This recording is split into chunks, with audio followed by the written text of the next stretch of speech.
Magandang araw mga mi! Paano nga ba ako nabudol ni Shopee ulit ngayon? Di naman masyadong halata, pang third batch ko na to. Syempre may fourth at fifth batch pa. Hindi ko na nga mabilang kung magkano nagastos ko kay Shopee simula nagkaroon ng 70% off. Although mga needs lang naman to sa bahay at hindi ko naman luho. Huwag ka na magalit, dada. So, eto nga mga mi, nabili ko lang to sa halagang 250 pesos. At take note, 4 liters na yan ha. Di ka nalugi sa mahal ngayon ng mantika. Next parcel naman tayo. Ito naman, nabili ko lang for 87 pesos, dalawa na. Isang shampoo nga pala to at isang conditioner. Laking tipid talaga ni Shopee ngayon kaya nabubudol ako eh.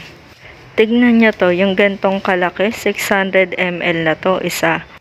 Bali, dalawa silang 600 ml. O, diba? Sulit na sulit yung 87 pesos mo. Ayan, dalawang 600 ml siya. Hindi nga lang masyadong kita kasi nagbe-blur yung camera. O, diba? Sulit na sulit at matagal mong magagamit yung 87 pesos mo. Pag binili mo sa labas yan, naku, napakamahal. Ito naman next parcel. Ito talaga yung hinihintay ko. Nakabili nga ako nito sa labas, yung isang dosena ay nagkakahalaga na kaagad ng 70 pesos. Ito talaga yung inabangan ko sa Shopee. Biruin mo, sa halagang wala pang 100, may 3 dosena ka na ng hanger. Kung bibili ka sa labas, nasa 60 or 50 isang dosena nito. At ang kapal nito very recommendable. Naubos na kasi mga hanger ko sa jersey ng dada nyo. Aba, napakadami ba naman. Yung mga jersey ng dada nyo ay lahat nakasabit lang.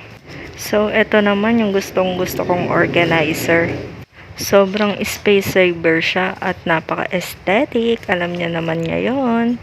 Kikiuso lang. Cherries. So, ito na nga. Isa-isahin natin. At ito talaga ang pinakahihintay ko.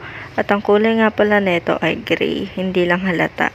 May una nga pala ako nabili nito, color white. Ito naman gray, ang pinili ko kasi lagayan lang naman ng mga sabon-sabon.